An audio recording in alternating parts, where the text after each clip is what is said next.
Welcome to another episode for United Soccer USA, brought to you brought to you by your boy Jay. I'm just here to talk to you guys about what's been happening with Manchester United the last past week. So, pretty much, it's all over the internet by now. Manchester United played Sheffield United. The last video we made, since they played Sheffield United and they played Arsenal. So Sheffield United, Manchester United lost that game. After the game was over, I came to the conclusion that I cannot blame the coach on that one.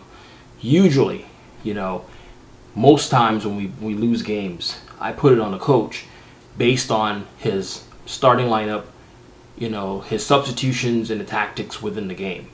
That game obviously was a horrific loss because it knocked us out of the first place position and bumped us all the way down to second, but we're 4 points down all of a sudden. But the likes of Bay did not play. Tuan Sabi was given a green light to play at center back. And I was kind of happy when I saw the lineup. In a sense, I was kind of like, he needs a chance. Give him an opportunity to see what he can do. And unfortunately for him, the ball deflected off him and went in and scored, and that was the last goal for that team, and they won that game. But I do have a little bias with Sheffield United in terms of Chris Wilder, the coach. I really do like the coach. He's a good coach. And he's a much better coach than Ollie, I can tell you that. If he was coaching our team, we'll be consistently up there. I just feel like he has that drive. He has that thing about him that he will give that team the extra that they need, But so that was that game. That game was played on January 27th, and again, we lost the game. So 3 days later, we had to brush it all off, and we had to roll up our sleeves and bounce back because we had Arsenal, okay? Arsenal came out, and I was listening to some pregame shows, from United Stand and from with Mark and with AFTV and Troops and all these guys and Flex.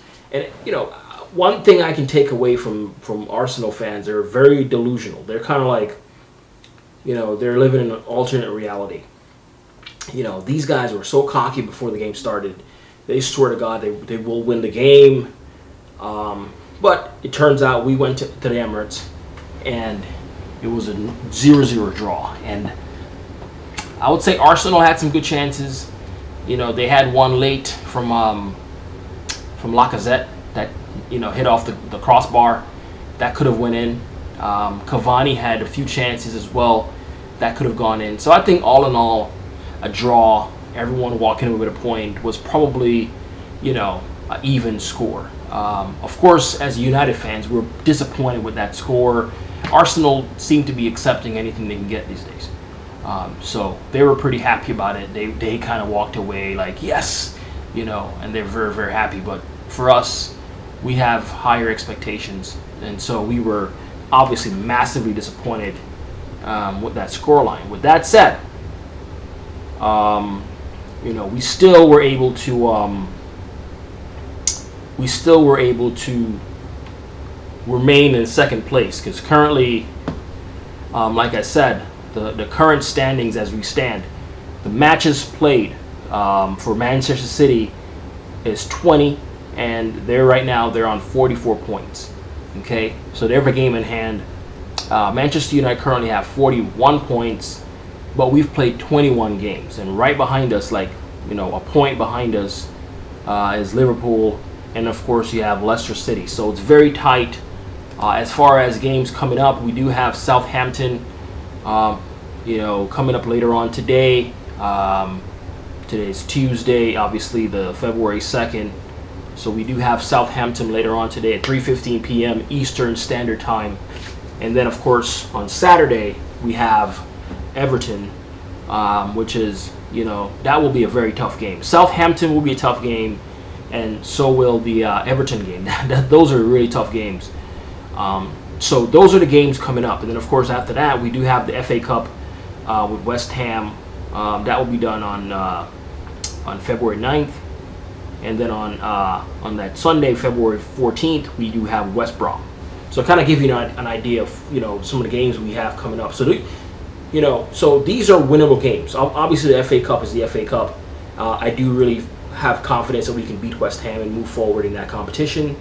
It all comes down to the coach again, and will he pick the right team? Will he pair his favorite Maguire, who starts every game and plays every minute and every second of every game? Will he pair that slow turtle center back that we have with someone that's quick, someone that can recover? So that remains to be seen. Lindelof, like I said, I have nothing against the guy. I really do believe he's actually a better player than Maguire, but he's not one of Ollie's. He's a favorite. Don't get me wrong. He's definitely on Ollie's favorite list. But as far as he is a player that Ollie sees as susceptible. He can be dropped, if you will. So it just depends on Bailly. It just depends on if Ollie actually trusts Bailly and Tuan Sabi. Put those guys to play for us and win the games. So that's basically what it comes down to. Now, obviously today was a transfer deadline, for the Premier League. Manchester United really didn't do anything much today. All they really, as far as players coming in, all they really did was ship players out. Very happy for Jesse Lingard. Jesse Lingard went to West Ham, and I'm very happy for him. He definitely will have some playing time going forward. So Phil Jones, Ollie did announce that Phil Jones will be added to the squad, to the Premier League squad, and will be given his chance. Obviously, we do know Amad Diallo, that 18-year-old winger. Ollie said he will be introduced to the first team. He did very well in the under 23s, and so we're looking forward to seeing him. As far as Rojo, we had Rojo. Obviously, should be going out somewhere. I'm surprised they're getting rid of Rojo as well. He's really, I just don't know what they're seeing. Why are these guys considered to be so bad? But because I watch the games and I watch Rojo. Rojo's a decent player that can play, but for some reason, the coach just doesn't fancy Rojo. So like I said, there's not much, that was going on. As far as incoming players, you have Rojo, Sergio Romero, who wants to go to the MLS. Currently, right now, they're looking for some MLS teams that would hopefully buy him. If not, they would have to release the guy and just let him be a free man to go wherever he wants to go. But that's pretty much what's going on right now. As far as Juan Mata, his contract may not be extended. So he might be on the move as well. Donny van de Beek not getting any game time. Should he start looking for a new home? So we'll see, what happens with Donny. Like I said, he's been treated pretty badly right now, but nothing major going on as far as major signings. It's not like Bruno Fernandes from last year that came in, right? We really have nothing major. I do feel like this Amad Diallo kid can prove a lot of doubters wrong. I hope he does. I hope he comes in, and I hope he plays on the wing and really gives us a spark. That's just, we have to stay tuned on that one, and let's wait and see what happens there. But other than that, guys, we're still in, as far as takeaways from this past week. Yes, we did drop. We only got 1 point out of 6 in 2 games, and so that's just horrific. But we're still in second place. Again, you're only going to accomplish so much with Ollie being your coach. I mean, it's just every time we have a big game that we have to win, a major, massive game, you can bet Ali's going to go with his favorites. Like, in the midfield, he's going to put McTominay. He's going to put probably Fred. He's going to put Lindelof, Maguire in the back. He's going to put Shaw and Wan-Bissaka. Those are the guys he loves. It doesn't matter if we have Messi and Ronaldo on the team. He's going to find a way because he has his favorite players. Okay, and then it's in-game tactics. If we're down and the game needs some kind of new sauce, new energy, Ali will wait till this 85th minute before he makes a sub. It's just the only way you'll see him. Ali makes an early sub is unless someone got injured. If someone gets injured, then Ali will be like, oh, jeez, I got to make a sub. I got to change my tactics. Other than that, he doesn't change tactics. He sits on the bench, he crosses his legs, and that's what he does. So, again, you can't really go far when your leader is incompetent. And we have an incompetent coach. But Ali, he got the job because, he played for the club, but he has no idea what he's doing. For a guy who came off the bench, you would think he would know at least what to do, but he doesn't. And again, this is another video I'll make, but it just goes to show how some of these guys get these jobs. Frank Lampard, who got fired from Chelsea, same thing, incompetent. He had his favorites. He let go a lot of good players, put them on loan. Because he had his favorite players he wanted to use.